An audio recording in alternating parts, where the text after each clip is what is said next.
وكذلك أوحينا إليك روحا من أمرنا ما كنت تدري ما الكتاب ولا الإيمان ولكن جعلناه نورا نهدي به من نشاء من عبادنا وإنك لتهدي إلى صراط مستقيم صراط الله الذي له ما في السماوات وما في الأرض ألا إلى الله تصير الأمور. Remember, just remember, Allah sees it all. Alhamdulillahi Rabbil Alameen, wassalatu wassalam ala Rasulil Kareem, wa ala ali wa ashabi, wa man istanna bi sunnati ila yawmiddin. All praise is due to Allah, and may Allah's peace and blessings be on the last Prophet Muhammad sallallahu alayhi wasallam, and on all those who follow the path of righteousness until the last day. Dear viewers, we'd like to welcome you to another in our series, In the Names of Allah. And in this segment, we'll be looking at the name As-Salam. As-Salam, which is the 8th of the names that we are covering in this series. This name can only be found in one place in the Quran. It is in Surah Al-Hashr, verse 23, Al-Malikul Quddus As-Salam, the Sovereign, the Holy, the Bestower of Peace. Linguistically speaking, it is derived from salam or salama. So the meaning is either free from defects, safe, and well-being. When a person gives the greeting salam alaikum, it means one is informing fellow believer that they are free and safe from any hostility from our side. But with respect to Allah subhanahu wa ta'ala, this name means on one hand that Allah is free from any defects and deficiencies, like Al-Quddus that we took earlier, and also that He will greet the believers in paradise, as He said in Surah Yasin, Salamun qawlam min Rabbir Rahim, peace, a greeting from the most merciful Lord. The effects of this belief, or belief in this particular name, As-Salam, for the believer, it should ensure him or her that they will not be denied the fruit of their sacrifices. Whatever sacrifices they have made, whatever efforts they have striven for, they will not be denied its fruits. As the Prophet ﷺ informed that a believer has to live in a self-imposed prison in this life, while the disbeliever is free to roam around and to do whatever he or she pleases. He said, Ad-dunya sijnul mu'min wa jannatul kafir. This world is a prison for the believer and paradise for the disbeliever. So it means that the believer has to make sacrifices. He imposes on himself this denial, where he denies himself certain things. The belief in the name As-Salam ensures him that that sacrifice will not be in vain. It is something which Allah has commanded. Allah being free from defects, His promise will be fulfilled. In reality, though people tend to look at Islam, those practicing Islam, that it's all a matter of don't do this and don't do that and don't do the other. But this is not really the case. Reality is that the majority of things we are permitted to do. There's only a minority, a small amount of things which we can't do. Like Adam in paradise, the whole garden was his except for one tree. All that is in life before us is the same way. The forbidden things are few. Only Satan has beautified these forbidden things and made us feel that our lives are incomplete unless we do these particular forbidden things. Otherwise, really, there's not really that much of a sacrifice, because there's so much that we can do. But due to the pressures of the society around us, our desires, etc., it is a struggle. We do feel it and live it as a struggle. So, is it worthwhile? When this life for the disbeliever is a paradise, we see them enjoying themselves in all the different ways. Our belief in As-Salam, that Allah subhanahu wa ta'ala is free from any defects in what He has promised us. It is true. It's the truth, 100%. It gives us confidence to stick on the right path, stay with the way of Islam, and to give up those other things, not get involved in them, knowing that there is really no value in them. Those things which have been forbidden are harmful. And that's why Allah forbade them. Not just to make life difficult for us, but to protect us from harm. Whether we're able to see the harm, as in the case of alcohol and gambling, or whether we can't see the harm, as in the case of pork and other forbidden things. Secondly, belief that peace, safety, and well-being comes only ultimately from Allah subhanahu wa ta'ala encourages the believer to turn to Allah for peace of mind and contentment. His belief or her belief that peace, well-being, safety ultimately comes from Allah should lead him to remember Allah often, because Allah told us, "Ala bi dhikrillahi tatma'innul qulub." It is only with the remembrance of Allah that hearts find rest. So that instruction tells us where we need to look for finding rest for our hearts. People in this world run after that state of rest everywhere but where they should be looking. So they spend their lives trying to gather as much materials around themselves and to try and find, pleasure or find contentment or happiness in the material world. But reality is that those people who have the most of this material world live wretched lives. Were material truly the source of contentment and peace of mind and heart, then those who had the most wealth would be the most contented and peaceful. But reality is exactly the opposite. So we know ultimately that peace and contentment only comes from Allah. So we seek it through following His commandments, through remembering Him, because following His commandments requires us to remember Him, to live a life which reflects a consciousness of Allah subhanahu wa ta'ala. On a human level, if we look at this attribute of Allah being, again, we said As-Salam, the source of peace and security, as He provides that peace and security for us as believers, we should also seek to provide peace and security for our brothers and sisters in Islam, for the world. We should not be a source of insecurity and war. Reality is that Prophet ﷺ said, "Al-Muslim man salima al-Muslimuna min lisanihi wa yadi." The true Muslim is one from whose tongue and hands Muslims are safe. That's the true Muslim. One from whose tongue he's not speaking ill, cursing, using backbiting, spreading rumors. People are safe from that. And also from his hands. He's not stealing their property. He's not striking them. He's not creating harm. So he should also be a source of salam.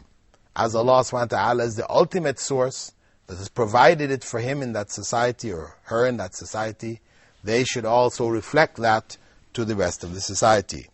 And Prophet Muhammad ﷺ had also said, "Shall I tell you who the true believer is? one from whom people feel secure regarding their wealth and their persons. The true believer is one from whom people feel secure regarding their wealth and their persons.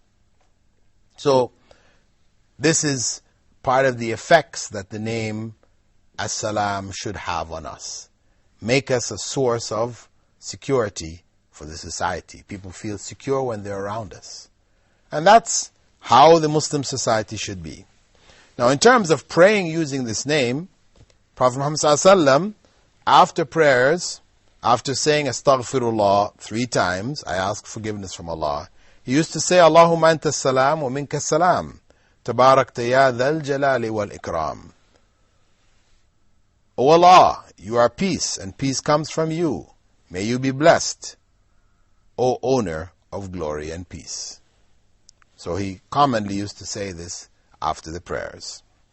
Also, he instructed us to spread peace in the society, because the bond of brotherhood, sisterhood in the society is critical for that society to be a healthy society, where people feel a bonding between themselves and the other members of the society. So Prophet Muhammad ﷺ had said, you will not enter paradise until you believe, and you will not believe until you love each other. Shall I not guide you to something which if you did it, you will love each other? Spread the greetings of peace among yourselves. Spread the greetings of peace among yourselves. This was the recommendation of the Prophet ﷺ, that we constantly greet each other with peace. As-Salamu alaykum. Also, the greetings of peace help to bond people in a brotherhood. So we talked about, very important for having that sense and that feeling of brotherhood. And one might think, okay, yes, we give salams, but who is responsible? The tendency is for people who are in a position of authority or whatever, everybody else has to give salams to him or her. They don't bother to give salams. But Prophet Muhammad ﷺ, to get away from that, gave us even the order by which peace greetings should be given. Each and every person has another person who either he will begin to give the greetings to, or they will give the greetings to him. Depending on what position they're in, the Prophet ﷺ advised who has the first responsibility. We're going to be looking at that responsibility after the break, inshallah. So we leave you now and hope to see you again after the break, shortly after this break. Assalamu alaikum wa rahmatullahi wa barakatuh. When you are weak and the road seems long, remember, just remember, seek strength from the strong.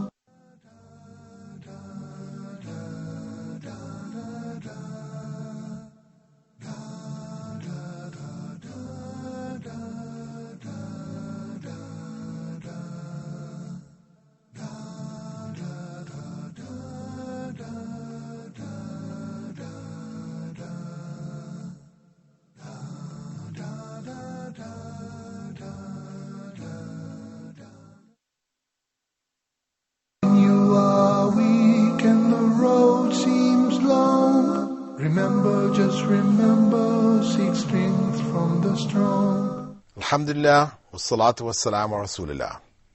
We'd like to welcome you, dear viewers, back to our program, In the Names of Allah. And in this segment of the program, we're looking at the name, the 8th name, As-Salam. And we said that it meant the bestower of peace, the source of peace. And we spoke about its relevance to the believer in general. We said at first that the knowledge that Allah, first and foremost, is free of defects like the name Al-Quddus, because we said that part of the meanings of the name As-Salam is also from As-Salama, which means really well-being, safe from any kind of harm. So relative to Allah, it meant that He was without any defects. We said that recognizing Allah through this divine name as being free and without any kind of defects, free of any kind of defects, it meant then that the promises that He gave us in this life of success for living a life like a prisoner were true. We should have no doubt about it. We sacrifice, we give up the things we might desire for the sake of Allah subhanahu wa ta'ala, and He will reward us for it. We also said that it meant, one of the meanings of the names, it meant safety and peace. And that state of peace, we should only seek it with Allah subhanahu wa ta'ala. As He told us, it's only with the remembrance of Allah that hearts find rest. And this, in fact, is the real goal that each and every human being is striving for. Whether he knows it or whether she doesn't know it, that's really what they're looking for. In all of the things that people do, they want to find some sense of contentment. But we're looking in the wrong place.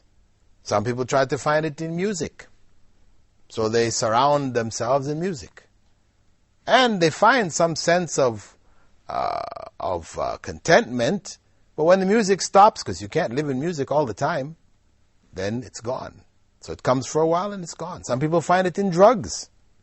You take certain drugs, you feel pleasant, you feel happy, whatever, but then the drug goes after a while, then you feel down. Something artificial. It's not real. It will not keep you in that state of contentment. And people, in order to try to keep in that state of contentment, end up overdosing and killing themselves.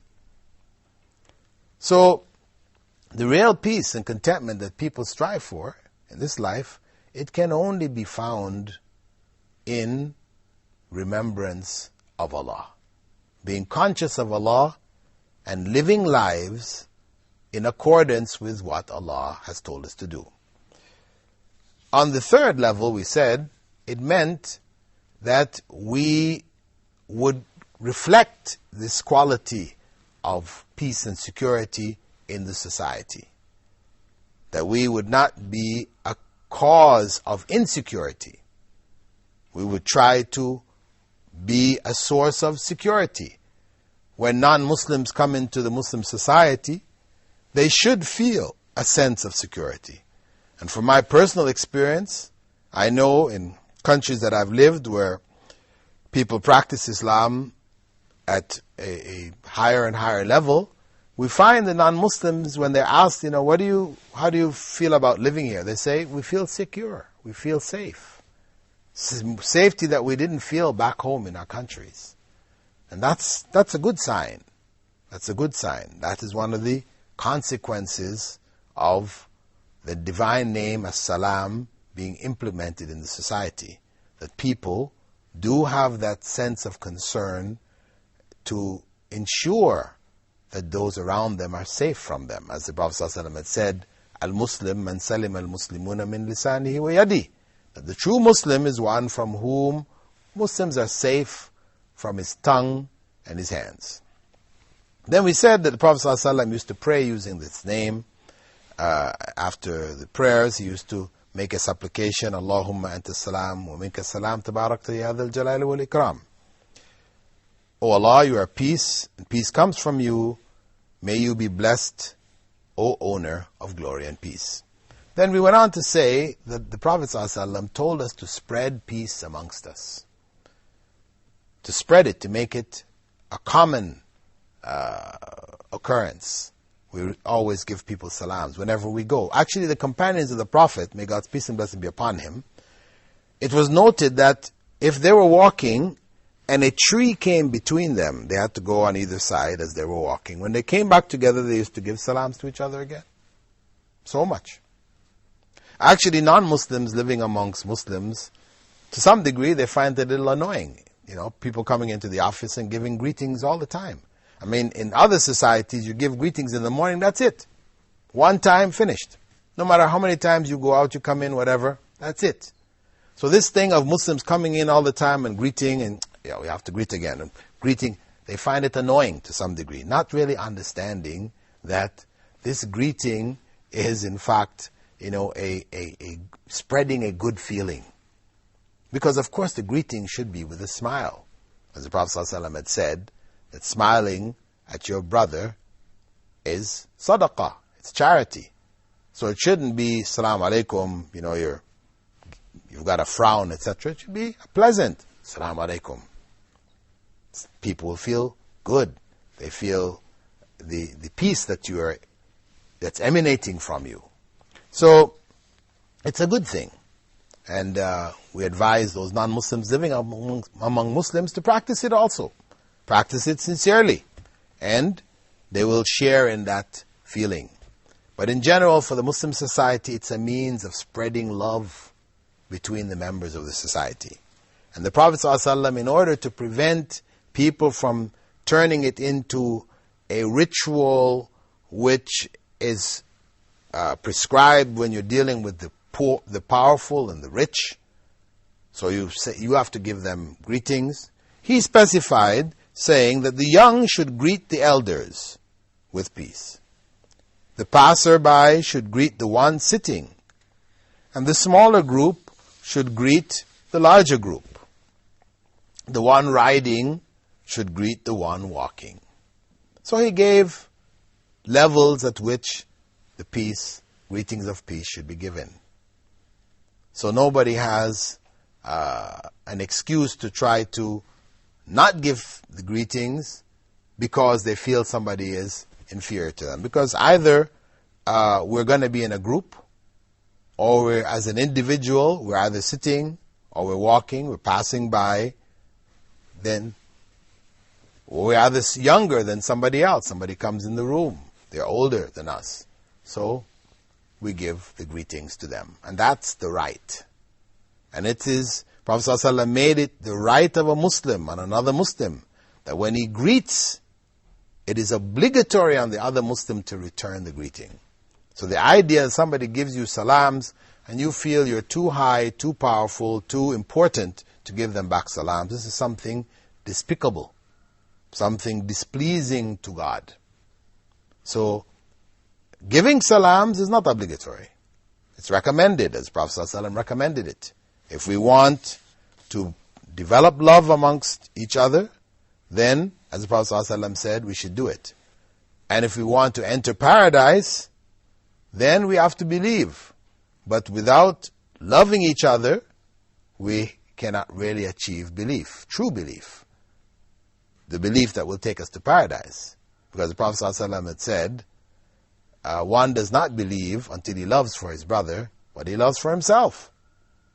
So, to attain paradise, as the Prophet ﷺ had said, only believers are entering paradise. So to attain that state, one has to love his brother, his sister in Islam. And the thing which will help to do it is to greet each other.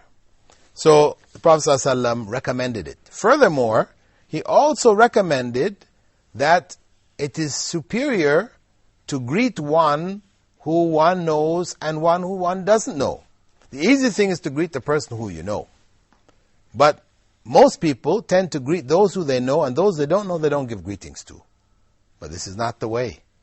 Prophet Muhammad ﷺ said, in praising one who gives salams, he said that it's the one who gives the greetings to those who he knows and those who he doesn't know. That's the true spirit is there of spreading the greetings of peace in the society, where one does not neglect giving it to those who he or she doesn't know. It should also be noted that this greeting of peace, being one of the symbols of Islam, exists actually even in the Jewish and Christian texts, indicating that it was in practice from the earliest of times. When Allah revealed the true religion, Islam, to Adam and Eve, it was there. from the beginning. So we can find, for example, in Christian texts, that Jesus is reported to have greeted his followers saying, "Peace be upon you." Right? This is found in the Gospel of John. Right? How true the Gospel of John is, Allah knows best. But in chapter 20, verse 19, it's mentioned there that Jesus gave the greetings of peace to his followers. It states, Jesus said to them again, "Peace be with you. As the Father has sent me, even so I send you." So this was their greeting. Peace be upon you. Also, in the Old Testament, we can find in 1 Samuel 25, verse 6, Prophet David instructs his emissaries, who he sent out to a place called Nabal, "Thus you shall salute him, peace be to you, and peace be to your house, and peace be to all that you have. Peace be to you." So it was used in the time of David, and no doubt in the times before. So we are encouraged to give salams and spread it amongst us, to those who we know, those who we don't know. The Prophet ﷺ gave us an order. Young people should give it to older people. We are also encouraged to give the salams not only to those close to us, but those who are not related to us at all. If we receive that greeting even from a non-Muslim, we should return the greeting, right? But of course, there is a consideration in terms of returning the greeting. The way to return the greeting is wa alaykum, and on you also. With that, dear viewers, we'd like to thank you for being with us in this segment of our program, In the Names of Allah, in which we have looked at the name As-Salam, the 8th in the list of names that we'll be covering. And in the coming segment, we'll be moving on to the name Al-Mu'min. We hope that you'll be with us. As-Salamu alaykum wa rahmatullahi wa barakatuh. When you are weak and the road seems long, remember, just remember, seek